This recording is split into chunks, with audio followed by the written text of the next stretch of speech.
Every time.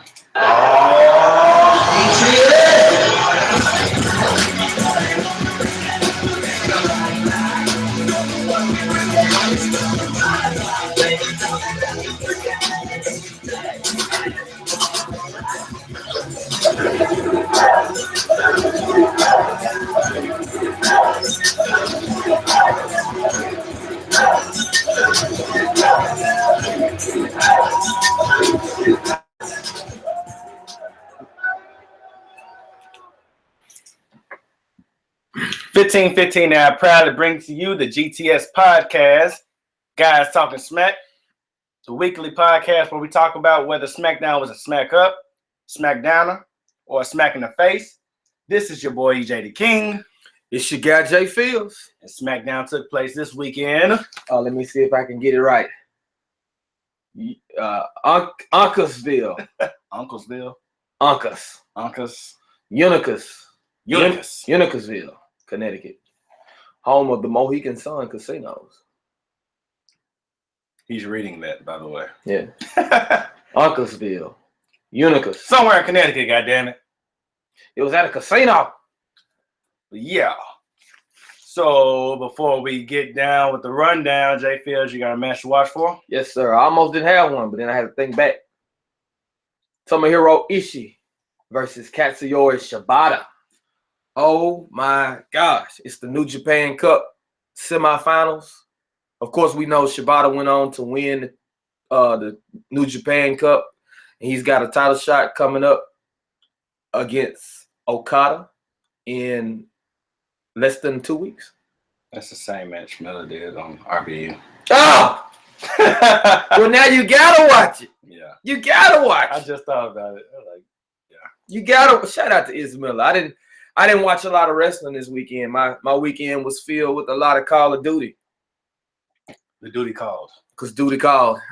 So I didn't watch a lot of wrestling this week. But check that out. Check it out, man. It was a damn good match. And I'm happy for my guy Shibata, man. That's my guy. The wrestler. So I'm not gonna talk too much about that because Ismail already did the do. So yeah, that's all I got. Sorry, I didn't speak up too ahead of time. It's all good, but it's like minds. News and rumors are pretty slow this week. RBU pretty much covered everything. I guess something that came out today. Natalia's gonna induct Beth Phoenix in Hall of Fame next weekend, which they were part of the Pinup Strong back when Beth Phoenix was active on the roster. Pretty entertaining, so it's well deserved. And I guess it's expected for Natalia to do it. They had a pretty good thing going on. So, sorry, Twan. I know I told you to do that review for the 205 Live, but we're gonna be pushing kind of close. But next week, definitely gonna start probably plugging y'all in on what happened on 205 Live, especially on slow news weeks. So, anything else before we turn the page? I don't think there's anything else. Page. I know. Anyway, let's get down with the rundown. All right, these words are just gonna jump right off the page. I hear it coming.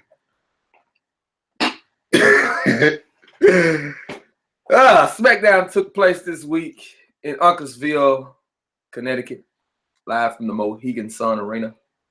And it kicked off with AJ Styles in WrestleMania gear.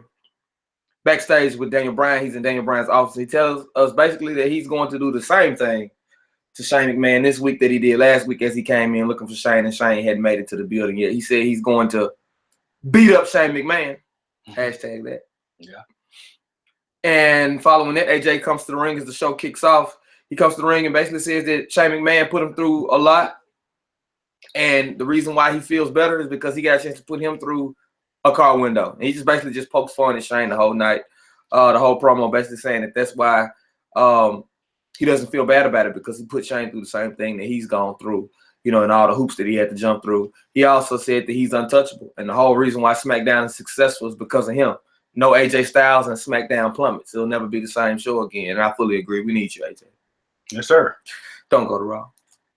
Following that, we get a like an announcement from the announce team. They tell us that we're going to have a special, never before seen footage from Total Bellas.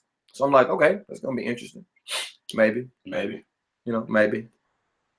Next up, Daniel Bryan makes a match between Randy Orton and Baron Corbin as Corbin stops Daniel Bryan backstage and asks him why has he heard anything about where Dean Ambrose is, because he hasn't been around lately since he tried to take him out with the forklift.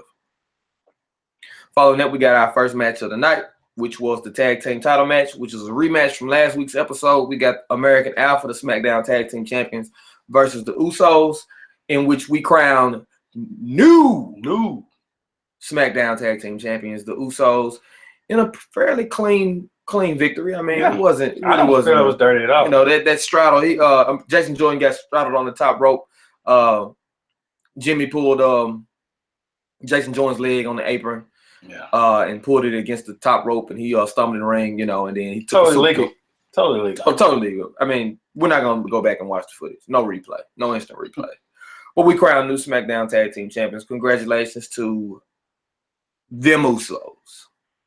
Next up, we got a promo from Luke Harper, in which he says that he's basically talking about what's gone down the last couple of weeks with Bray Harper. I almost did a JBL there.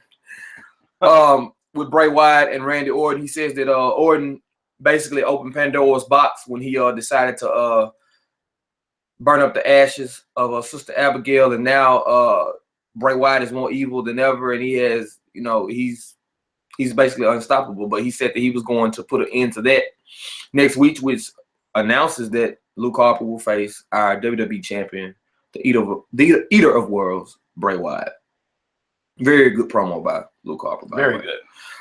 Following that, we get our first never before seen footage, which we find out that is the Miz and Maurice behind it. We get part one of Total Bella bullshit, in which we have Maurice dressed up as Nikki Bella and Brie Bella for this scene, and the Miz dressed up as John Cena, and they just basically they just make all kinds of fun of those two.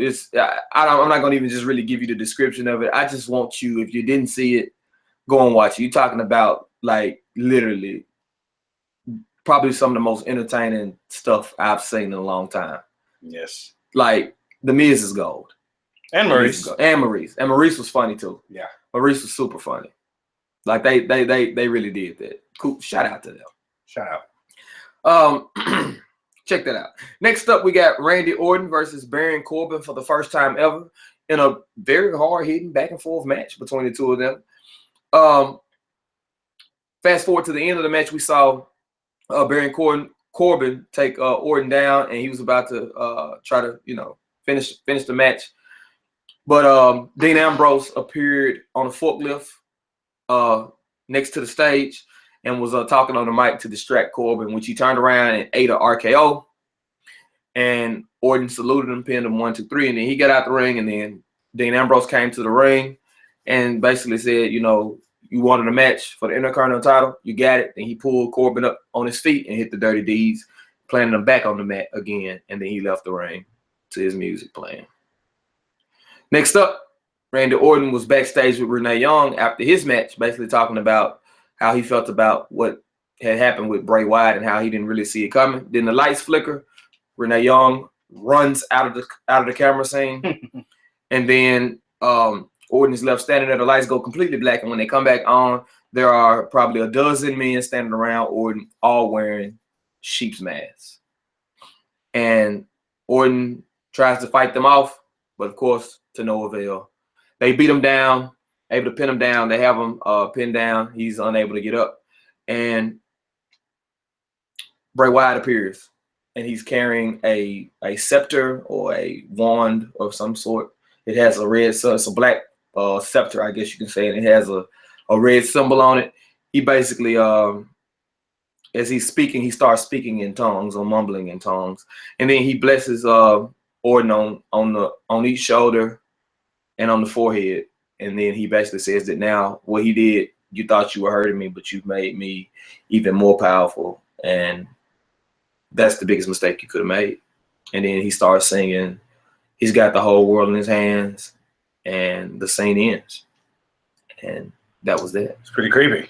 Pretty creepy stuff. Just evil oozing out the TV. Following that, and I hate to even have to report this, but here it goes. Fandango with Tyler Breeze dressed as Nikki Bella. They called him on commentary Breezy Bella versus John Cena with Nikki Bella at ringside. It was a squash match. And we saw Fandango and Tyler Breeze, Breezy Bella, take a double attitude adjustment or a rack attack. Tyler Breeze took the rack attack from Nikki Bella. And then they both were locked in the STFU or Fearless Lock STFU, whatever. Who gives a shit?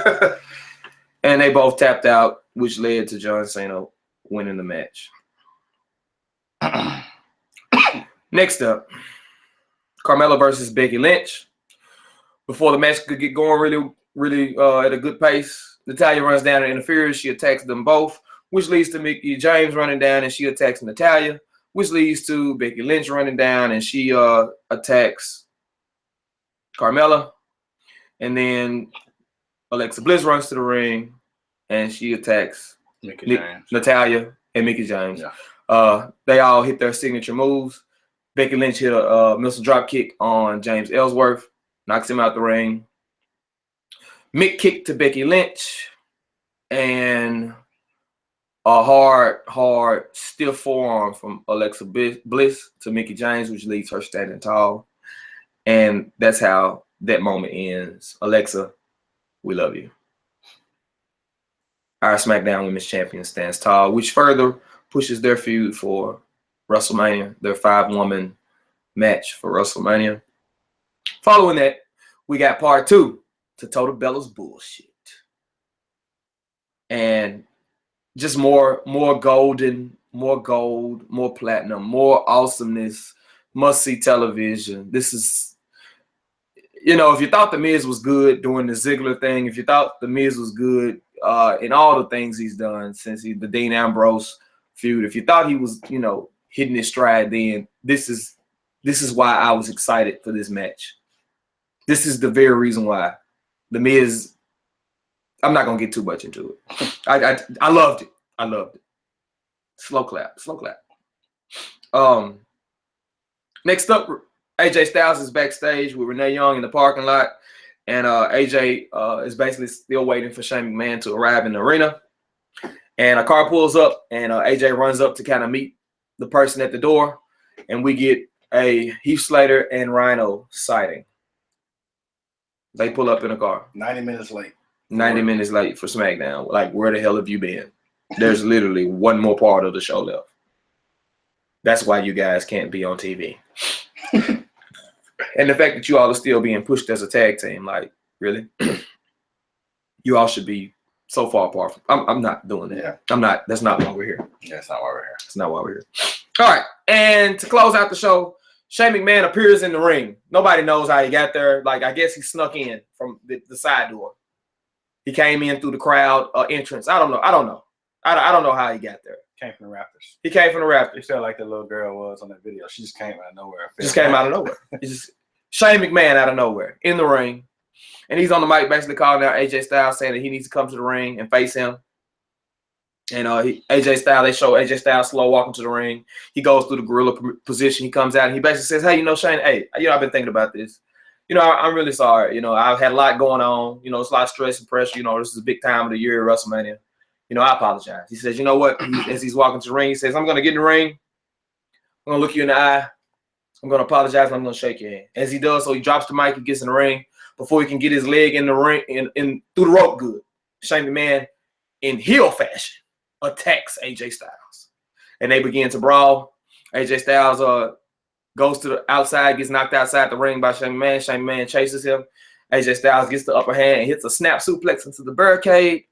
And then as he's trying to do more damage, he goes to the announce table to try to put Shane McMahon through the announce table. But Shane McMahon hits the Northern Light suplex on the floor on AJ Styles. And then he starts to unload the announce table with the rest of the junk that's on there, the monitors and everything. He even takes one of the monitors, unplugs it, and hit AJ Styles in the ribs. And then he does a couple more of those little short, weird-looking ass punches that he does. And then he puts AJ on the table, which as I'm looking at it, I'm like, this dude is way too far away. And he goes to the top rope, and successful camel work allows us to see that Shane McMahon puts AJ Styles through the table with the flying elbow drop from the top rope all the way down to the announce table. And that, folks, was your Smackdown Live. Live. I'm not saying that place again. From the Mohegan Sun Arena in Connecticut, Uncasville. Alrighty. Oh, that was a long review. That was. I'm sorry. It felt like just labored on and on and on. But GTS. Before it's that time, I forgot about one thing when we talking about long things. No, I'm caught myself. You did. Okay. You did. Anyway, where's Morrow? Where is Morrow? Are they getting ready to fire him? Because they said that WWE is quoting saying that he's sick. Mm-hmm. But dude ain't been on Twitter since he got snowed in last week.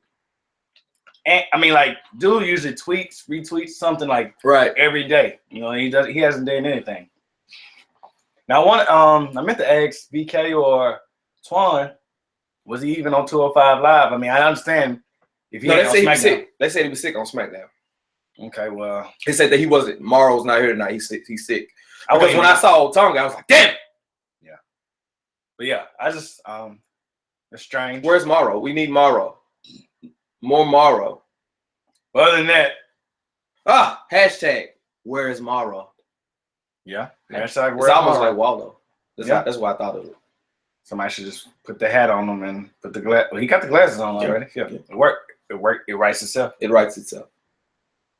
But let's get to our review. Our smack up, smack downer, smack in the face. It's you this week. So J.Fields, what is your smack in the face? My smack in the face? No, whoa. What is your smack up? Oh. And I ran with it. I know. Maybe we should just start out with smack in the face, but yeah. Because we're angry. We sound happy, I'm sure. But we're gonna be mad by the end of the show. All right, but at any rate, what is your smack up? Let's keep it rolling. In all positivity, the power of positivity. I could have. Yeah, I said no. I said I'm not gonna do it. That's just cheap heat, cheap pops. Cheap pop. A cheap pop. Power of positivity. Let me stop. My smack up this week. She didn't stop. She didn't. Oh my God. Okay. Anyway, come on. Yeah. Yeah. My smack up this week is the SmackDown Tag Team title match between the Usos and American Alpha.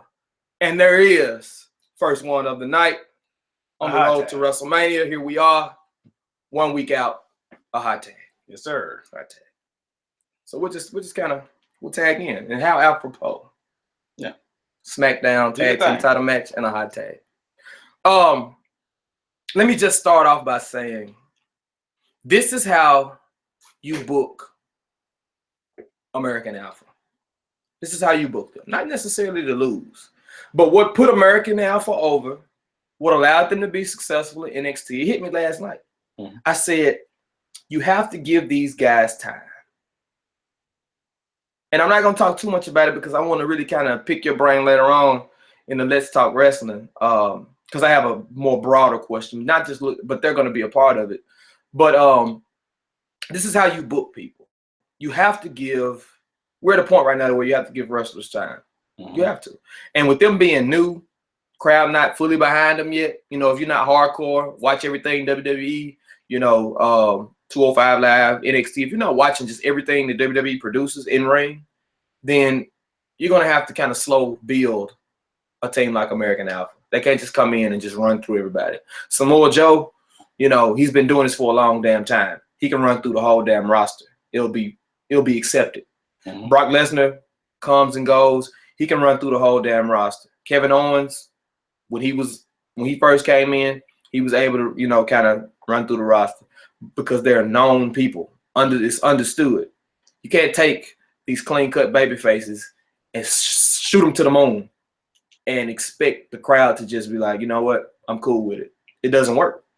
So, but the match itself, this is what we need for all of our all of our superstars. Give them time. Right. Give them time. Because when you give them time, if they're capable wrestlers, which we know American Alpha, they're extremely capable.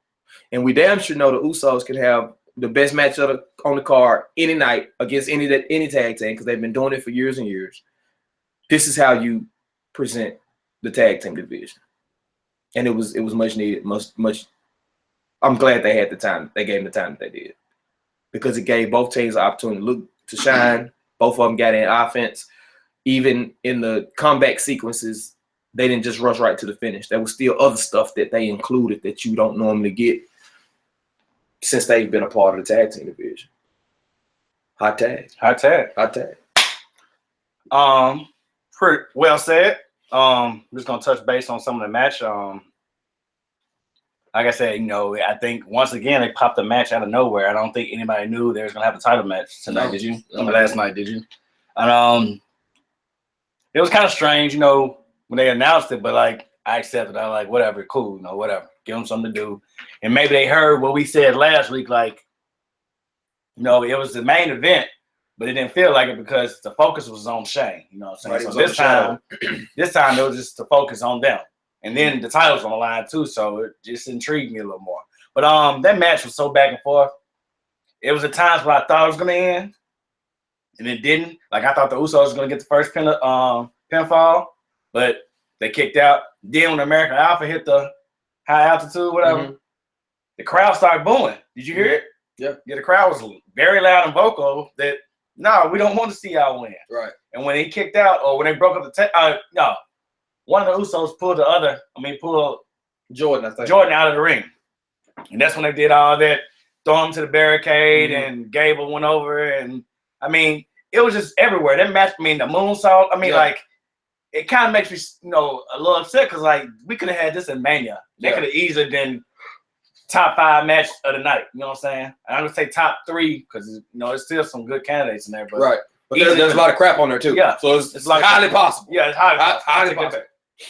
But it's just crazy how, like I said, they have great chemistry. But like when you were saying about, this is how you book, they can't just go in, clean cut baby faces, take out everybody. It's also hard to do when you're a team. Like it's easy to let people go through the roster when you're a single wrestler or whatever. But like as a team, like you're knocking out 2 people at a time. It's like you're not giving the other team credit to even contend for your title later on down the line. And like I said, the Usos always been, got one up on them last week, but like, I didn't think the title match would happen this soon, which also now for them to take the title off of them this week, I wonder if they're gonna, you watch Talking Smack this way, Usos want to be on WrestleMania, so they have to happen. Yeah, they somehow got to make this happen, like make some kind of match stipulation. Let American Alpha get their rematch, but like, just make something more interesting. They already wrestled 2 out of 3 falls or something like that before. Like, do something different. Ladder match. They need a ladder match at WrestleMania. Book it. So, like I said, Daniel Bryan and somebody started a petition, and he must have forgot that he's got power. Yeah, something. Yeah, I talked to If it was John Cena, maybe you should talk to John Cena about it. Yeah, let John. Is John okay with the match? I don't know. But yeah, the match was great. Yeah. That was and the crowd was awesome. Crowd was like, like I said, just the crowd, how it was an Uso crowd, like totally. Like, like I said, it was kind of sad and sucky that American Alpha was getting booed, but like it's not their fault. That's what happens. It's not their fault. That's what happens when you get booked like that. That's what happens when you book somebody into the corner like that. But people should be smarter than that. Yeah. The people on the creative team, they should understand that, hey, they had hellified momentum coming up from NXT, but you can't shoot everybody to the moon. These guys have literally beat every tag team. They even beat the Usos. They beat the team that just knocked them off 2 weeks in a row, and they were beating them every week when they first came up. Mm-hmm. And if it wasn't for the Usos already having a name, already being established, this win wouldn't have been as big as it was. Had it been maybe the Ascension 2 months ago, when the Ascension had that little buzz, then it might have went differently. But nobody else there was no other tag team available. to really give them a run. Zack Ryder got hurt, so they took out the hype bros. The vaudevillains have been misused since the day that they came up to the main roster just about. So, I mean. Spirit Squad gone. Spirit Squad is gone, thank God. The Headbangers are gone, thank God. Thank God. Heath Slater and Rhino. Crickets. But yeah. So, yeah. I mean, that was a bit easily a smack up. So, let's get into the Smackdowners. J.Fields, what brought you down this week with your Smackdowner? This week, and I feel like this is happening a lot, either on your side or on my side, or sometimes even both. My Smackdowner this week happened to be the women segment, the match ending in DQ. I feel like they're getting dressed in the dark. I feel like they're just putting their clothes on in the dark because it just doesn't make it makes sense, but it doesn't make sense. Like there's no real bill for this match that they're having. This all the women on Smackdown, match that they're having. Yeah. Like nobody's cut a promo. Like if you don't watch Talking Smack, like they weren't Talking Smack last week, but it was kind of a train wreck. But nobody's done any commentary during the match. I mean, like Natalya just ran out to the ring unexpected this week. Carmella just ran out to the ring, which it helped put Carmella in the match last week. But it didn't really make sense for Natalya just to run out from nowhere and interfere in the match because she wasn't already a part of. She wasn't already at ringside. She just comes out from nowhere, and then it just leads to everybody running out hitting their move. Now I will say that transition with all of them like hitting their moves, like Becky hit the T-bone suplex, then she hit the drop kick, then Mickey hit the mid kick, Alexa hit the forearm. I mean, that was fairly smooth as far as like the action involved. But outside of them all wanting to be the women's champion, like there is really no other motivation. Right. And nobody's saying anything to push it. It's just like, because I'm on SmackDown, I better get in there. And it's like they're trying to get it all in there, but it's not looking smooth. Like, okay, we got a 4-way match on Raw, and I'm not going to talk about that for long because I don't really like the way it's set up either. Yeah. But at least there's a story. There's multiple stories within that 4-way being set up. While you got Sasha Banks looking like she's about to turn heel on Bayley. She's dropping hints. Then you got Charlotte, and she's got this issue. Now she no longer has Dana Brooke, and she's, lost her pay-per-view streak, and now she's trying to get the title back at WrestleMania and saying that she deserves it and all of that. Then you got Bayley, who's being booked as probably one of the worst underdogs they've ever booked. Yeah. But that's a totally different story. Then you got Nia Jax being booked as a monster because she wasn't even in the match, but now she has a spot on WrestleMania. So everybody, and she's been basically dominating Sasha Banks and Bayley for the same time. It's all circulating in those 4 people. I mean, it's good and it's bad, but because that's all Raw has. But there is a significant story, and then there's the fact that we've never seen Charlotte and Nia Jax touch, and the fact that we're going to get that at WrestleMania. That's what kind of touch you mean, brother? Touch as in wrestle. Oh damn. Yeah, touches in wrestling. I mean, shit leaking now. I was just wondering if you came across something I ain't seen. Shit's definitely leaking. Yeah, but anyway. That's not. I can't do that. I can't do that. I will say though, I do agree about the women title picture being all screwed up a little bit on SmackDown, but this match is also intriguing in a way because you never know who may show up on WrestleMania. So I can actually be a little skeptical about it going into it. Like maybe they'll pull something. I mean, because you already know what we think may happen, what we want to happen. Yeah, we booked it weeks ago. Yeah, and because I mean, I feel like the Glow is going to be in the building. Yeah. Next Sunday, you know what I'm saying? But you never know. It might bring. I mean, like it might be interesting to bring like maybe some legends. Not saying some old. I mean, it ain't too many old women wrestlers that we don't want to see on TV, but like maybe somebody like Ivory or somebody come up and just Jackie, just try to challenge anybody try to challenge her for the title, just lose or whatever. But Beth Phoenix, I mean, she's maybe she's gonna be in the dress that night. But yeah, I know she could rip it off like Cesaro or some shit. Yeah. But anyway, that's the only thing that's interesting me in this match. But yeah, it is kind of like We don't got nothing to do. Y'all all go out there. Right. And I mean, don't get me wrong. I'm interested in the match because the last time all of them were in the ring, they had that fatal 5-way or fatal 6-way to determine the number one contender. Mm-hmm. Like, that was a damn good match. Right. So I think the match would be good. It's just the fact that I'm more so the reason why it brought me down is because this was another week to build it. Mm-hmm. And I just didn't enjoy the build that I didn't enjoy the direction that they went this week. I was like, and then it came so late in the show. I was like, right. Yeah, it was kind of so. But yeah. But nevertheless, EJ, since that wasn't your Smackdown, it had to have been something else. So this is gonna be interesting because I thought we probably would have had another hot tag on that one. So EJ, what was your Smackdowner? My Smackdowner this week is the AJ and Shane brawl at the end of SmackDown. Oh. Yeah. Number one, I still don't want to see this match. Yeah.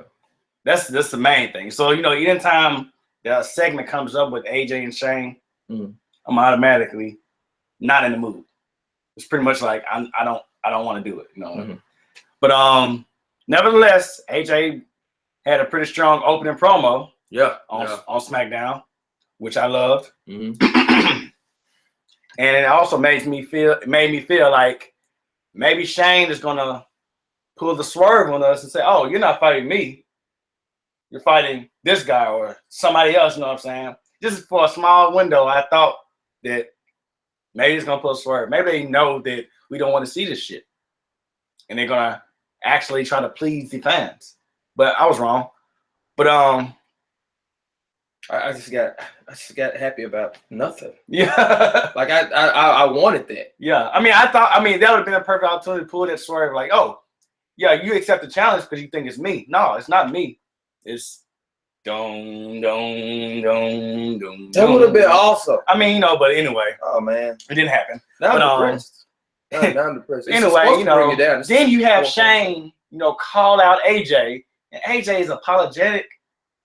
And that just rubbed me the wrong way. Dude, you're an athlete. You do this night in, night out.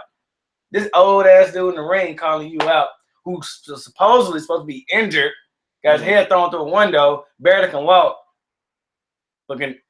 He can... If y'all hear that, I don't know what the fuck going on outside my house. But anyway, supposedly... He's pissed. That's what it is. He's pissed that AJ has to fight Shane McMahon at WrestleMania. That's what it is. And supposedly, AJ gets the upper hand on him in the ring with them weak-ass punches. I can't stand it. It's so ugly. I cannot stand it. I'm trying to imitate. It's just so... But, I just hate the fact that AJ is playing the scared heel to Shane McMahon. Then, on top of that, Shane just got roughed up outside the ring, suplex, thrown into the barricade, but all of a sudden has enough energy to fight back with AJ. And then do the spot for WrestleMania. Do the elbow drop or whatever to set up the match. It's just like, got all this too soon or didn't want. Like I said, the main thing is that I didn't want to see it at all anyway, but the fact that it was happening, I was like, but that's the only way at this point. That's the only way to build a Shane McMahon match is to have him. He did the same thing to Undertaker last year. Yeah. He missed. Like he missed last night. Yeah. I don't give a damn what type of camera tricks you try to run. Yeah. He was way too far away. Yeah. To hit that elbow. And he didn't hit it. No, he didn't. That's why I said at least they had the camera on the right side. Because I'm pretty sure somebody out there in the world got the footage of him not hitting it. Not hitting it at all. Yeah. But I'm just still not for this match, man. I hate that AJ talent. You hear me say this for months now. AJ talent is being wasted on the granddaddy of them all, WrestleMania. The ultimate thrill ride. The ultimate thrill ride. Croak got rabbit ears going up to face Shane McMahon. Yeah. And that's 2 years gone. No offense to Jericho, once again. That's 2 years straight. 2 years gone out of AJ Styles' WrestleMania career. Wasted. Yeah. To not competing against people up to his speed. Like I said, once again, him and Y2J had a decent match. It wasn't great. It wasn't going down in history. It wasn't no Shawn Michaels versus Y2J. But it passed. It was cool. But this is your top wrestler going against a part-timer, not even a part-timer.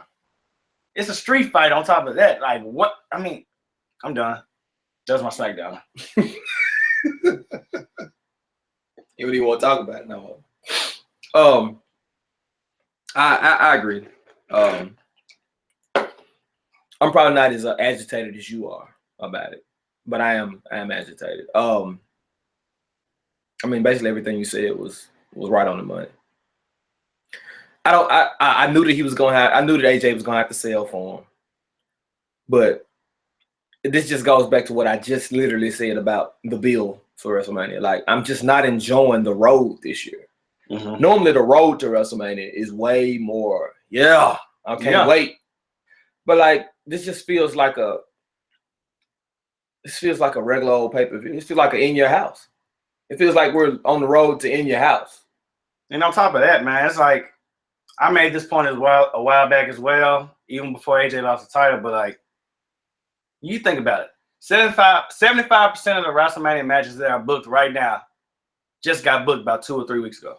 Yeah, and I feel like the majority of your matches for WrestleMania should be booked by the end of February because you had that one more pay-per-view for people to get in, right? Get that number one contender spot or get that title match that's still out there. It's not, out in the open. But the last, especially every title match besides the Universal title as well. Because Fastlane was in March, right? Yeah. First week of March. The only one that was, they're booking it a month in advance of WrestleMania. It should be set in stone. Undertaker and Roman Reigns just literally got booked last week. Yeah. And I mean, like, I guess they'll probably argue. I guess the only argument that people would probably have is like, well, they started planting seeds at Royal Rumble. I mean, seeds have been planted way long before that. That didn't even really work for me. And remember, I always said, like I said, the original plan was Bray versus Randy, but they threw in all that extra shit in the middle, give us false hope, which I don't know why they did that shit because it made me mad to the point why I'm in my Smackdown right now. Yeah. But at the same time, it's like, that's the only storyline that had the slow build. They planted the seed a while back. Yeah. Seth Rollins and Triple H, they planted that a while back. Everything else, we're going to wait till 2 weeks in advance. Yeah. Then we're going to book the match. Nia Jax, just all of a sudden in WrestleMania. Yeah. The tag team title match at WrestleMania. Triple threat. Raw for Raw. Yeah. Now SmackDown, who knows? Might get one on the kickoff or WrestleMania kickoff. The Cruiserweight title, 2 weeks ago. Yeah. Everything's been booked 2 weeks ago. Yeah. I can really strongly say Kevin Owens and Jericho, 2 weeks ago, 2 or 3 weeks ago. Yeah. Like, it shouldn't happen this way. Like, you should have like a Mayweather fight. They're not gonna tell you Mayweather's gonna fight next week. Conor McGregor next week. You know what I'm saying? They gonna book that shit in advance so you can get excited for it. You know it's coming, and everything that happened in between it makes it feel like, oh, it's really going down when this happens. Now, I mean, like, now they booking shit like next week. I'm pretty sure we're gonna get another match for WrestleMania. I mean, it doesn't feel like we're going into a WrestleMania.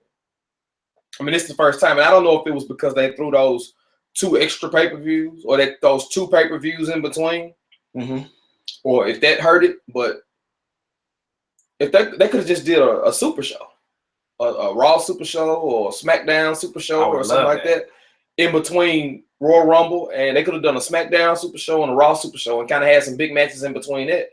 But the fact that titles are changing, the fact that we just now decide number one contenders, the fact that matches are just not being built, the fact that your top superstars are just getting storylines off the ground and running. I mean, like, I don't get it. I don't get it. I can't say that I'm excited for this WrestleMania. There are some spots that I'm like, okay, yeah, that's gonna be good. Yeah, but it's like a little here, a little there. But it's not like the whole card. Like, normally I'm like literally like excited as hell. Like, once I know, okay, this is where we're going for WrestleMania. But it keeps taking these turns and we keep getting off the road and we keep pulling off to the side of the road. And it's like, this has been the most uncomfortable, unpleasant ride on the road to WrestleMania I've ever had. Exactly. And I'm not enjoying it. And hopefully, like, I hope this doesn't become a trend because, like, I'm just going to start checking out. I'm going to start checking out a lot earlier because, like, there's no way any bill for WrestleMania, anytime leading up to WrestleMania, I'm, like, not paying attention to the television when Raw or SmackDown is on. But, like, I find myself doing it way too often now. Right. And mind you, like I said, for the SmackDown side, yeah, it's a little more, concise.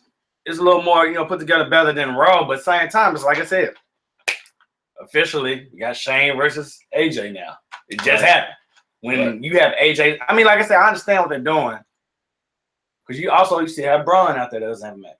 You got Luke Harper doesn't have a match. I mean, I'm probably missing some more people, but like, there's people out there that we don't want. I mean, it should have been booked in advance. Like, you should have a plan. Like, these matches you've given us on week in, week out basis, we can wait. Like, Sami Zayn, and more than likely, Sami Zayn and Samoa Joe going to happen in WrestleMania as well. And we already had this a million times. NXT and Raw. Yeah. It's like, we can't get excited no more. You know what I'm saying? Because either y'all do something too much and do something too obvious, or y'all do something at the last minute and say, hey, just deal with it. Yeah. So this year feels like, and I said this before we start broadcasting, but it feels like they're just saying, hey, it's WrestleMania. You're gonna watch it. Right. You're gonna watch it. So here you go. And it's like, man, like, I waited all year for this. Yeah. I mean, it's like Christmas. It's like Christmas, and you get like, it's like Christmas, and you wrote a list out early of what you wanted. Preach. And then you get to Christmas Day and you don't get none of it. 2 socks. 2 socks. I got 2 socks and a sweater that's too big for me. And a sweet tea. And a napkin. Every week we have an opportunity to do that. But that's what it feels like. Yeah. Like, you waited all this time, like, oh, I can't wait. Christmas is almost here. I mean, we was talking about last year, right after WrestleMania 32 went off. We was like, man, okay, Seth's gonna be back next year. Cesaro gonna be back. Like, we plan to go. Yeah, AJ gonna have a better match. Like, WrestleMania 33 gonna be. Finn gonna be probably called up. I mean, we was like, oh, it's gonna be on next year. And this is what we got. Yeah. The last WrestleMania, we said this once again, we do a lot of talking before we press record. But the last WrestleMania we was excited about was 31 and 30, which was the one we went to. 30 we went to. 31 we watched at the crib. Yeah. 31 was great. I'm not gonna say the best, but it was good. When it went off, we was like, man, that shit was great. I can't wait to do this podcast. I almost flipped out my chair. Yeah. 30, we was there. I mean, the payoff, Daniel Bryan won. I mean, but like last year, I mean, literally, I can't even pinpoint parts of that show I enjoyed. I really can't. I know it's some parts I did, but I can't, off the top of my head, I can't sit there and say, oh man, you remember last year on WrestleMania? I can't do that. But TakeOver was awesome. Oh yeah. See, like I said, that's yin and yang. It's 2 different things. Yeah. That's TakeOver. Yeah. I mean, to have gotten Sami Zayn and Nakamura. Oh my God. And I mean, we watched that match Saturday and Sunday morning too. And then watched it Sunday morning too before WrestleMania. So I mean, like, that's how good it was. And I'm pretty sure we're gonna have something on that show that's gonna be worth watching again. You know what I'm saying? That's how they do it. But yeah, man. So anyway, yeah, I mean, AJ, Shane, still not feeling it. Probably never gonna feel it. Make me a believer if you can, but I doubt it. So anyway, now so you would think the way we were talking is that was our smack in the face, but oh no, no. There's more. So this is automatically hot tag, but J.Fields, what is our smack in the face? Our smack in the face. I'm just going by assumption. I don't know what his smack in the face is, but I just feel it. So it's John Cena. And everything that he participated in last night. From the match with Fandango. Let me rewind that just a smidge. Our smack in the face is John Cena and Nikki Bella and everything that they participated in last night to build their feud.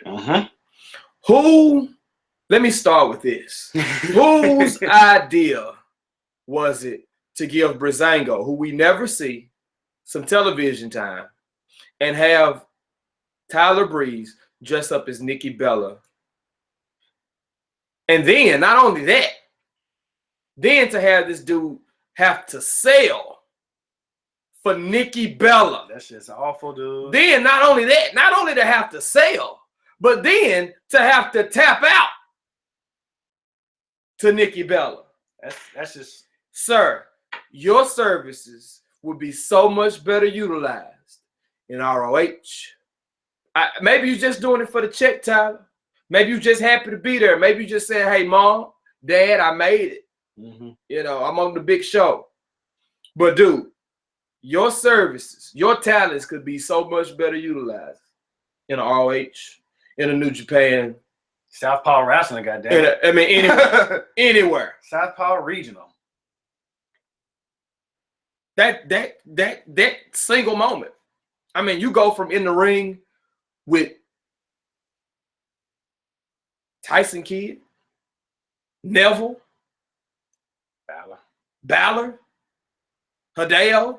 Everybody that came to NXT, you were the guy that they put in the ring with them to make sure that they could go to the next level. To have that oh shit match with. Mm-hmm. And now you've been resorted to having to dress up as a woman, come to the ring and sell for a woman.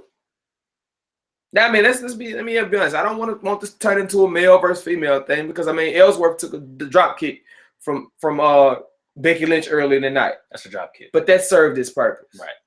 But to take the finishing move and then to take the submission back to back and tap out, like who okayed that? Why? Too much talent. That guy should be Intercontinental Champion, United States Champion. He should be Cruiserweight Champion. He should be somebody other than to have to go through. I mean, he was already getting squashed anyway. Of all the you just had to give John Cena a match. You just had to give him a match. And we're talking about John Cena doesn't bury people. Yes, the hell he does. He buried Fandango and he buried Tyler Breeze. He buried a tag team. Him and his girlfriend buried a tag team. A tag team. This is different from the Ellsworth Carmella thing. Let me get a little bit. I almost forgot the tag. Come on. Hot tag. On top of that, why the fuck is this match happening? Yes, why? I was waiting for some kind of backstage confrontation or anything. The only interaction I seen between John Cena and Fandango was on that Southpaw Regional Wrestling shit, which was hilarious. Shout out to Fandango, Chad, whatever his name was. I hadn't watched it yet, but I'm going. Oh, yes, I've heard it's hilarious. Fandango steals the show. Rusev Lu. But anyway, that's not why we're here. Okay. But this match broadcast like, oh shit, Fandango versus John Cena.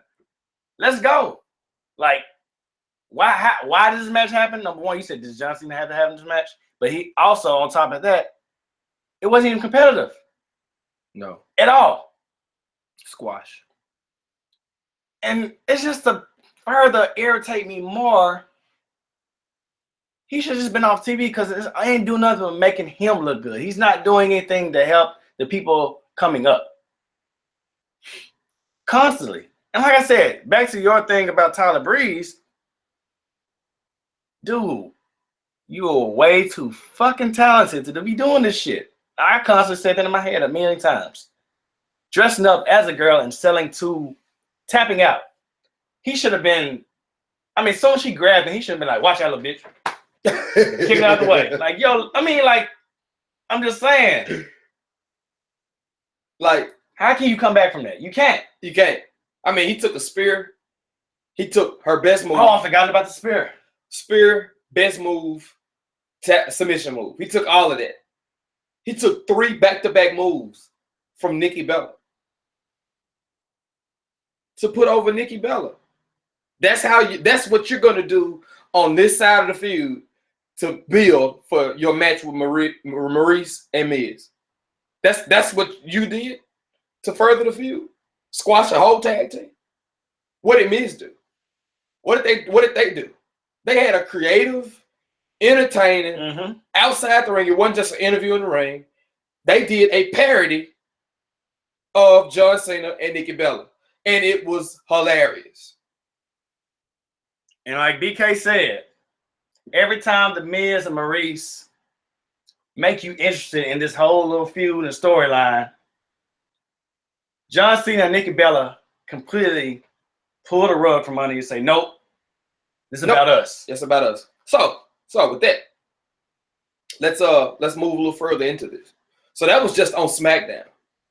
But because we are the journalists and the podcasters that we are, we watch Talking Smack every week. And we give you the report on that as well. So on Talking Smack, to close out the show, Nikki Bella and John Cena are on that to further the feud even more. Now, mind you, they've already squashed Breezango. And we've already given you hell about that.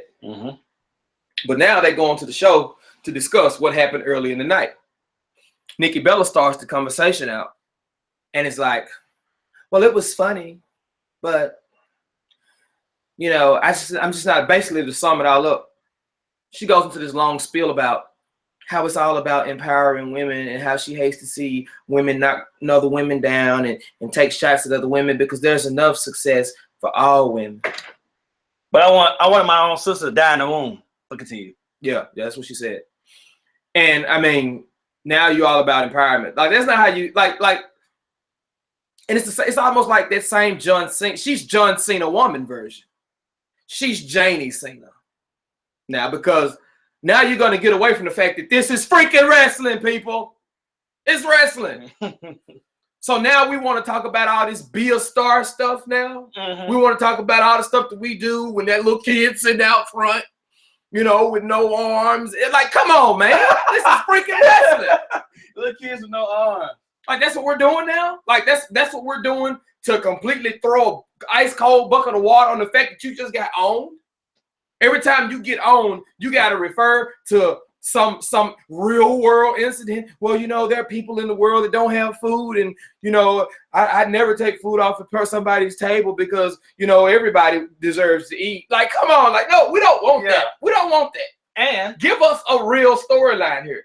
And on top of that, just a sidebar as well, when John Cena started talking, Mike is best when he's someone else.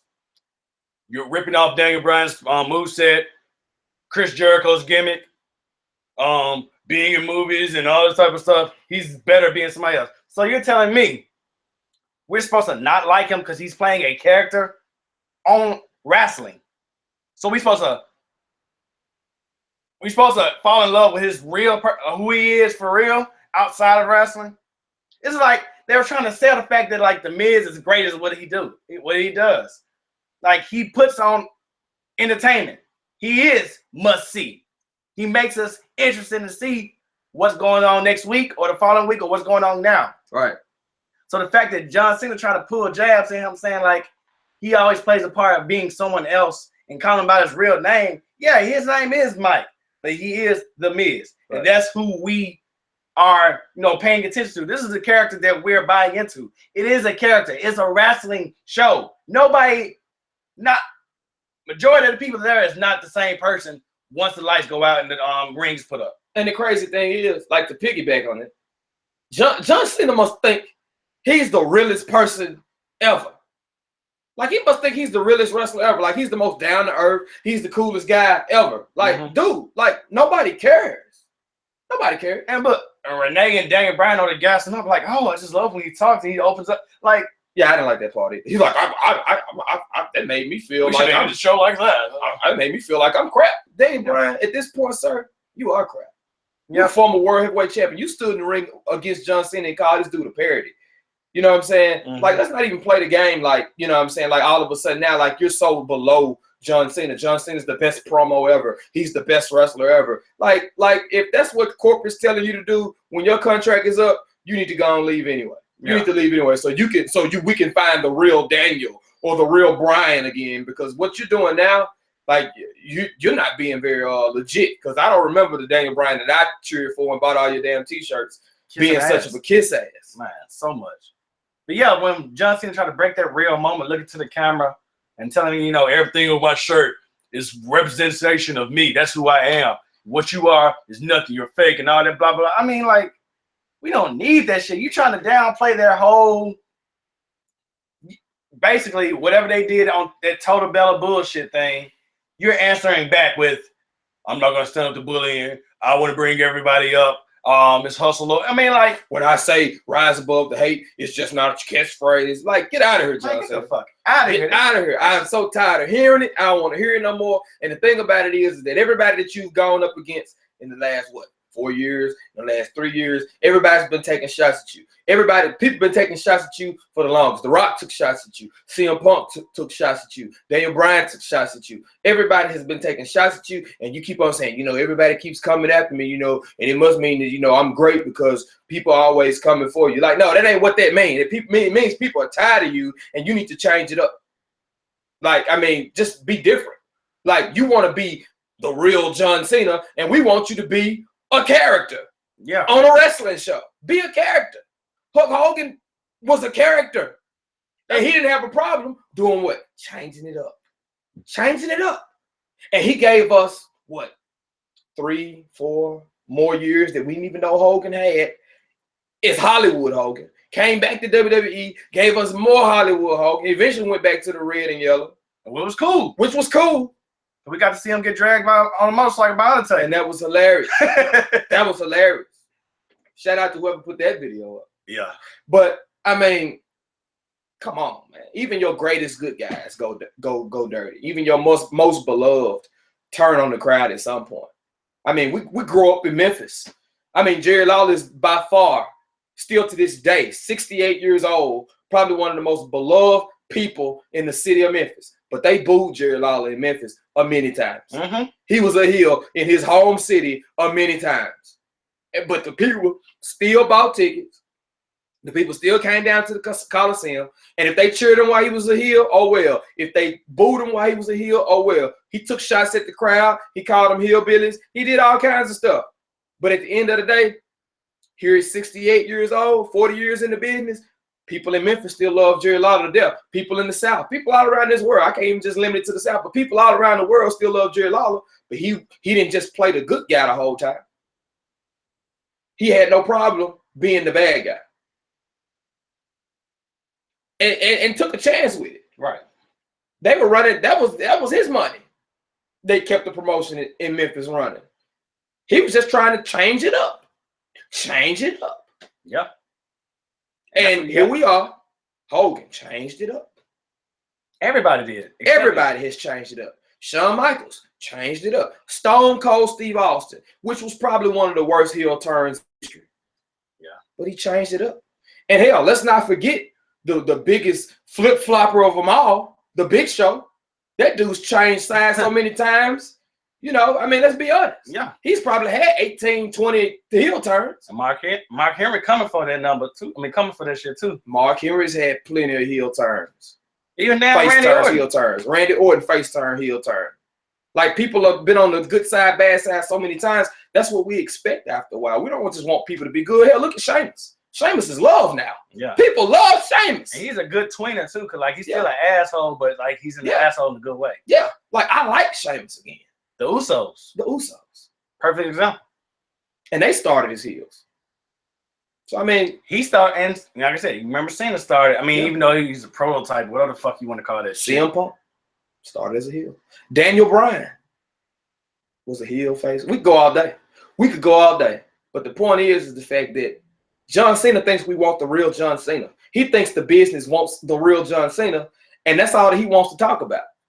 He's forgotten that this whole thing was based on him being a character. He came in as a character that he tried to make us believe was the real him. John Cena's not the doctor of thugonomics in his real life. Right. Word life in his real life. He was a character. People like John Cena. And I don't even want to admit it at this point because I don't like him that much, but I will. I'll go on record. I was a John Cena fan in the early days. Yeah. Why? He was a freaking character. Mm-hmm. This real stuff. I salute the crowd. Stand up for the troops. It's all good and everything. You know what I'm saying? But they send the heels over to Afghanistan to put on a wrestling show for the troops too. And they take pictures with them. They shake hands. They thank them for their years of service. They thank them for what they're doing for our country. So why John Cena got to play it up like he's just this all-American hero? He's not. No, he's not. Insane. I think I'm okay now. I'm done too. I think I'm okay. So like I said, we're gonna probably talk about it next week again because he's gonna do some bullshit, to get back at. I got fired up. Miz and I'm sorry, Mike next week. Yeah, that was some bullshit. Mike. Okay. Basic ass name, John Okay. Cena. Anyway. Yeah. That'll do it for our review. Yeah. So let's get into these near falls. Near falls. So as we said earlier, shout out to the Miz. Mm-hmm. It would have been my smack up. Right. It would have been my smack up, but that tag team match just it locked me in. Yeah. Best match on the night. Best match on the night. Easy. And it had the big moment feel because they really dropped the ball last week. Yeah, they did. With that whole Shane McMahon thing. They could have waited till the match was over to do that. They should have had what happened this week happen last week anyway. Yeah, I mean, like all that, where's Shane? What is he? We watching him walk through the arena? I mean, like, I don't need a side camera watching this dude walk. Right. Put the focus on the match, and they did that this week. So that's why that was my smack up. But Miz and Maurice, I'm gonna watch it again. I already watched it again. I put it in the group today. Yeah, I'm gonna watch it again. It was that damn good. It was funny. I mean, all the puns. Almost like Saturday Night Live. Like, I mean, like it was that kind of funny. Like this, I want to watch this again. And which we both talked about. Like when they announced it, unseen footage, we was both like, okay. And like I had to do a double take. Yeah. I saw Maurice. I looked up. I said, okay. Then I looked up again. Hold up. That's Maurice. Yeah. That's not Nikki. That's not Brie. Mm-hmm. And like, I mean, it's Screamer. Yeah. And like, every time he said, I'm gonna, like, he was mentioning something about like marrying Nikki. Like every time Maurice like slapped her face, like, like she was so shocked, like she was waiting for the big question and it never came. Like that was hilarious. The DDP yoga box. I got you a diamond. That was. I mean, I like when he came out. He came out doing the straight tail. All right, let's do it. He ran. He did a little run. That run, man. That shit was hilarious, man. Oh, that's what we want. He said, I'm going to pop the big question. It had the big balloon, had a big question on it, and popped it with a pen. I mean. He's like, I'm going to tie the knot. Put this over here, loopy over. Rabbit ears. Yeah, rabbit. I mean, then there's a part that he was like, the rules. The rule number 45, no singing in the house. Or no, he kept on coming out with rules. Yeah. No feet on the table. Good Nikki. Good Nikki. You had her. Then the fact, this is one that took the cake for me. When they had that passionate scene at the end, and like it showed the camera guy panned over a little bit. They showed the goose in the background. The cue card said, "I love you, Nikki." He said, "Oh, let me try it again." I love you, Nikki. Is that good? It reminds me of some Chappelle show type shit too. I don't know. Yeah. I mean, it was funny. Like, slow clap for the Miz. Maurice. Both, I mean, y'all. The Mazanins. The Mazanins. Yeah. Shout out to the Mazanins. But yeah, that was my potential smack up. Yeah. You got a potential smackdowner? Oh no, everything else was solid. Okay. Luke Harper's promo was really good. I will touch base on that. It wasn't my smackdowner or smack up, but it's just kind of strange as far as that matchup with Randy Orton. Because I think, of course we talked about it in the rundown, but we can go through it. But like the fact that they have two number one contenders for different titles going against each other was kind of sketchy because you know, like they need to go into WrestleMania strong. But I mean, I think we all went in knowing that Baron Corbin was going to lose that match. That's how it had to happen. But like, I would like for some kind of way that Bray Wyatt probably would have got involved, so it would have made Baron Corbin look so weak. You know what I'm saying? Or Dean would have ran down before the match was over rather than costing the match. Right, something like that. That way nobody had to get pinned or anything. That's the only thing I had a problem with it. But the match was enjoyable. I mean, it was good.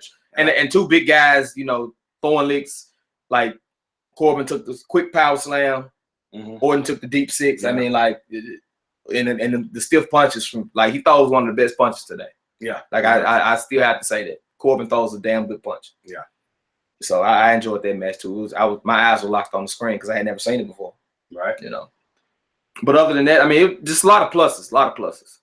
I mean, I only had one negative, like I said, outside of the John Cena, and I touched on that in my SmackDown, but everything else was solid. The whole show. My potential smack in the face was no Morrow, and we got Otunga. What the fuck is going on? We told you to erase the scenes and shoot the movie over. Shoot it over. Just shoot it over. Lose the footage. Yeah. I mean, we bluntly put it out there last week. And he was annoying from the time he opened his mouth up. He said something. He said something during the tag match. He said something when AJ was coming to the ring, like AJ better watch out because Shane McMahon, he doesn't play. Like get out of here, man. I think it was a part when remember Gable was outside the ring and the referee was counting, and like he said something about if Gable was smart. I mean, JBL was like, if Gable was smart, he would just stay out there so they could retain the title. And then Otunga said some bullshit like, "That's why you're not an Olympian." What the fuck they got to do with it? He did. I was like, what? I was wondering what you was going to say because I had forgotten. I try to block out Otunga's commentary after I heard it. But sometimes, you know, you have. But I remember that now that you brought it up. Like that was. That's bad. why you're not an Olympian. I'm like, and JB was like, I would have been an Olympian. You know. Yeah. I mean, like that's not it. Like, come on. That's not the commentary that we want, people. He said something else, and I looked at Dominique. I'm like, what the fuck is he talking about? And she like, what? I like, never mind. You here? Yeah, we don't like that guy. But that's all for the Near Falls. Yeah. So let's talk wrestling. So I want to preface this. I'm gonna ask the question, and then I'm just gonna preface it a little bit, and then I'm gonna let you run, EJ, because this hit me. It hit me during Talking Smack, and you know, just the night that we've had, the Monday night that we had, the Tuesday night that we had, and just here recently, and I've been, like I said, I've been watching a lot of wrestling, other promotions. Of course, you all know that I watch damn near every other promotion. If it's broadcast on demand somewhere else where we can have it, I watch it. Mm-hmm. But my question, and it's a simple question, but I'm going to preface it after I ask: does the squash match need to be put to bed once and for all? No, don't answer yet. Okay. Now, here's why I say. Now, we talked about the Cena, Nikki Bella, Breezango thing. Mm-hmm.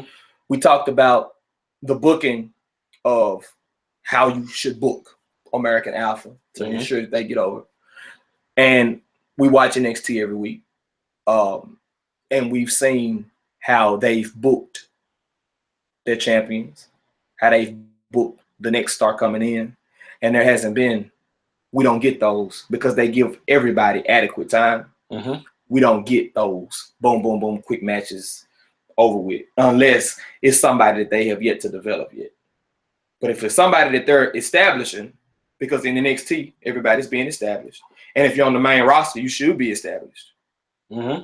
Should the squash match go away? Yes. Okay. In a way. But more importantly, yes. I mean, because I take it like this. If you're they can have squash matches. It shouldn't just be on TV. Put that shit on main event. Put on superstars. But even though I still want to see competitive matches, but like, don't put these people in this limelight or putting people out there out in the open and taking these credible losses. Because once again, with my theory I bring up every week, I remember when people lose. You know, I'm going to always have this in the back of my mind. When you come up with a scenario like, he's eligible for a number one contender match. And I'm going to be like, how when he's losing every week and he just got squashed? But to bring back your point, I mean, I feel like regardless what level of wrestler or what weight class you're in, if you're in that ring, you should be able to put off a competitive match. Like, it shouldn't be no 3-minute squash. There shouldn't be no all dominance on one side. You know, unless the only way I can see it happening and it's credible and it works, if it's something so premeditated and, you know, put out there in the open where somebody's getting in their ring and they're really motivated to get this over with fast, or they have a handicap, like if somebody's hurt real bad or something and they still trying to compete, they beat them so fast. Well, he's not 100%. That's why he lost, you know, something that way. But if you just putting brand new talent, brand new matches in the ring, and all of a sudden, they don't get no offense in, they just go out there to just get the other person over who doesn't need to be over. I mean, I feel it's a waste. I mean, yeah, go against jobbers, you can squash them, but don't go against the talent that you have there week in and week out, doing all the live shows, going across the world with you and stuff. Like, I mean, there's better ways to earn a paycheck, man. I just don't feel like, you know, people getting out there and exposed in 3-minute matches is benefiting their character. It's not benefiting their bill unless you're really just trying to say, okay, we're scrapping your character. You're going to do something different. Mm-hmm. And I don't feel at all they're going to try to revamp Fandango at all or Breezango or whichever you want to call it. And these quick matches are hurting them. And it's hurting as a matter of fact, it's hurting the company more than it's hurting the person it's going against. Because, just like American Alpha, who else are you going to fight if you go through everybody so easily? So that's my endpoint on that. I'm just going to speak short about it. I think they need to go away. I mean, and when I thought about it, I was like, this thing really kind of, it was something that was going on like when we was growing up, but we really didn't pay a lot of attention to it. Mm-hmm. But then we had that whole quote unquote, the local talent. Mm-hmm. When Raw first kicked off on USA, mm-hmm. you had the local talent. You still had jobbers, like people you had never seen before. But every now and then, a jobber would beat one of your big guys. Yeah. Barry Horowitz, being the $1 Million Man. 1, 2, 3 Kid beat Razor Ramon. Every now and then, one of these unknowns beat some Santino Marella. Yeah. Won the Intercontinental title. You know what I'm saying? Somebody every now and then wins a match, and then it propels them. Yeah. We never get that anymore. Nope. We never get that. I can't remember the last time somebody that wasn't supposed to win wins outside of the whole little James Ellsworth thing. Or the La Luchadora shit. Yeah. Yeah. Of course, we know that was a veteran. She was a veteran. Right. But, I mean, at some point, I think that they need to be done away with because no other promotion is doing that. And those are the promotions that I enjoy the most.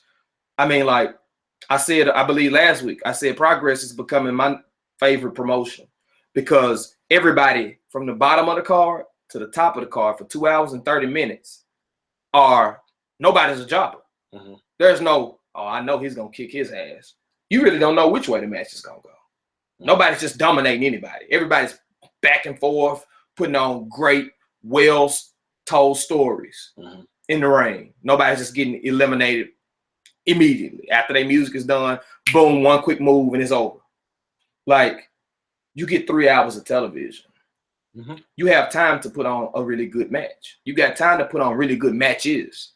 There shouldn't just be all these quick, roll-ups. Like Sasha Banks winning every match with a roll-up. When's the last time you saw the Banks statement? Yeah. I mean, like, she rolled up Dana Brooke. She rolled up Nia Jax at the pay-per-view. 2 roll-ups in the course of a week. How the fuck? Never mind. Exactly. That's what I'm saying. How do you roll up Nia Jax? How do you roll up Nia Jax? I like to try to roll up Nia Jax. I would too. But, I mean, I can't say I'd be successful at it. I would. You know what I'm talking about. But, I mean, the point is, yeah. I mean, I think they need to go away. They need to go away completely. You get quality matches everywhere else around the world. Yeah. Every other promotion. Quality. If they can't get nothing but 3 matches on ROH, all 3 of those matches, even if it's jobbers involved, they're going to be interesting ass matches. They're going to be damn good matches. Right. TNA, you don't get a lot of squash matches. People don't just come out here to move and go back to the back. They're trying to sell everybody on their roster for their entire show. We're selling everybody. We're not just gonna let one set of people win every week. We're gonna, if that's what we're trying to push, okay, that's fine. But maybe we're just not gonna let them wrestle this week. We'll let them do backstage, let them do commentary, let them do something else to get themselves over. But we're gonna let this person that don't win every match, or that don't have a title, or that's not a #1 contender, we're gonna let them go out and show their stuff. Put on a good show, a competitive match. Yeah. Like I said, if you're on TV, if you're on a 2 hour or 3 hour show, it should be competitive matches all the way through. Unless you have a story motivated to make me believe that's why he beat him so fast. Exactly. He's hurt. He's not 100%. That's why Fandango lost. Not just because you don't have anything to help John Cena's brand get better. Right. I mean, that whole purpose was just because of John Cena. Exactly. And just like I said, I know that's not the real reason, or maybe it is, to motivate this topic, but it's like, that's the most recent thing I can think of right now. It's like, that doesn't help your roster at all. Him beating everybody and coming out on top and trashing everybody on Talking Smack doesn't help your brand. No, it doesn't. And you got way too much talent. You got way too much talent for Sami Zayn to be losing every week. You got way too much talent for, Braun Strowman to be losing, for him not to have a match at WrestleMania. Way too much talent to just be throwing people in the Andre the Giant Battle Royal just to give them something to do. I mean, like, that's where all of this comes from. This is all deriving from that one idea. And I'm probably one of the biggest Adam Cole fans, one of the biggest Jay Lethal fans, period. And ROH is only a week long, only an hour long every week.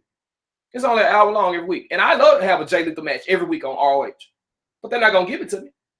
I love to have an Adam Cole match every week.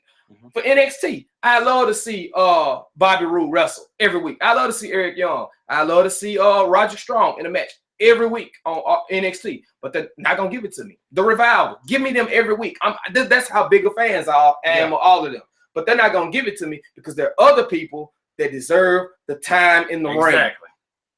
So I have to wait maybe 2 weeks before I see the Revival again. I may have to wait 3 weeks. I may not get Nakamura every week. I didn't get Joe as much as I wanted when he was on NXT, or Finn, or Sammy, or KO as much as I would have liked. And just to bring up the point as well, it's like, even if every match, I understand, yeah, we all invest in these stories and everything, but like every match doesn't have to be a story. It can just be the fact that I want to go out there and show everybody I'm the best. Yeah. Randy Orton and Baron Corbin. Yeah, we would probably throw up a question mark if they just all of a sudden say we got a match between Baron Corbin and Randy Orton. But if it wouldn't be a question mark, we said we have a matchup between Baron Corbin and Randy Orton just to get them a tune-up match going into WrestleMania. Right. That would have been, they didn't have to bring no story into it. I mean, Right. like I said, but like I said, nothing was wrong with it. Nothing. But like, if they just all of a sudden just had Vaudevillains versus Breezango, just for no apparent reason, no at all, just have them out there, put on a great match. I mean, nobody's gonna boo and say we don't care about both of these things. Right. You know what I'm saying? Just give And if they give them the time and let them put on a good match, they're gonna get the crowd invested anyway. automatically. And like I said, especially the crowds they be having, like last Brooklyn crowd, they would have bought into it Monday. Yeah. And last night it was a good crowd in Connecticut. They would have bought into it. You know what I'm saying? So it's just like, just put the product out there and just display what you have instead of just knocking down things. I mean, it's pretty much like you knocking shit in the dirt that you can use later. And I mean, like, should you be moved up to the main roster to just be the whooping boys on the roster, to just be the team or the singles competitor that can never win, that always comes up short? Or anytime your music hits, like we automatically say, "Job, they finna go People down." check out every time. Every time I see Fandango, every time I see Breezango, every time I see the Vaudevillains, the Ascension, I check out. And then the fact is like, Roman Reigns shouldn't have a match every week. He shouldn't have a main promo or in the ring promo every week. We shouldn't kick off every show with Stephanie McMahon. We shouldn't be doing this same stuff. That stuff is old. But even more importantly, that's why we get these squash matches. Because they spend so much time giving us all this other stuff in between when they could be giving us good wrestling. Agreed. Great wrestling. Not just good, great wrestling. Tyler Breeze hasn't had maybe 2 matches that were like, man, that was good. Yeah, one match with Ziggler that was pretty good, and then that 5-way on Raw for the Intercontinental title. He had good spots in there. That's the only memorable matches that he's had. Besides that, they tanned themselves too much and went against Golden Truth on the kickoff show. And then every other 8-man tag that they've had, they get eliminated or they get beat. They never won. Joke. Yeah, that shit ain't cool. Vaudevillains hadn't seen. I don't even know what that move called anymore. What's that move called? That move. That move. Yeah. Hadn't even seen that move in months. The move when they do that. Yeah, hadn't seen it. Yeah, hadn't seen it in a while. So I mean, good talking wrestling. I just wanted to get it out there, man. I want to get it out there and see what you thought. But breaking news. Breaking news. I'm gonna let you see it. WWE is secretly talking with Sinclair Broadcast Group about potential ROH buyout. It ain't a secret no more. What the hell?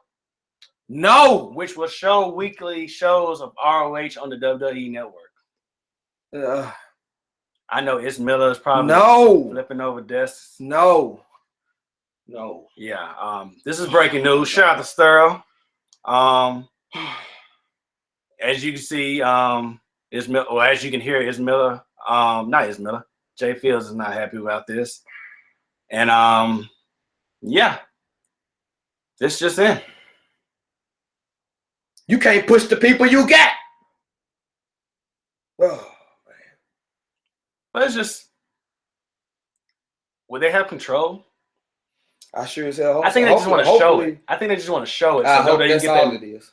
I would. I mean, to be honest with you, like I said, I would want them to. If they can just show it and don't have any kind of control. Like I don't want no mix in with none of their stars or none of that stuff like that. Like, and they already trying to take everybody they got anyway. They're trying to take people. Like ROH needs to stand alone. They already got a good working relationship with New Japan. They got a good working relationship with Rev Pro, CMLL. Like, I mean, they got relationships with other wrestling companies, and they could be, you know, man, I don't even have the words for that. I don't want that to happen. If it's not strictly just to promote another promotion, I don't want it, because if that means that ROH talent can't work with other promotions, New Japan and all those other promotions, if they can't work with other people, or if that means that they're gonna buy them out, and that means that they're not gonna be ROH no more, they're just gonna be all funded, not funded, but funded. No, I'm just not gonna say it. If they're gonna, I'm not, because I don't think I can get the word out. If they're just gonna all be moved to NXT and 205 Live and whatever UK show they come up with, then I don't want it.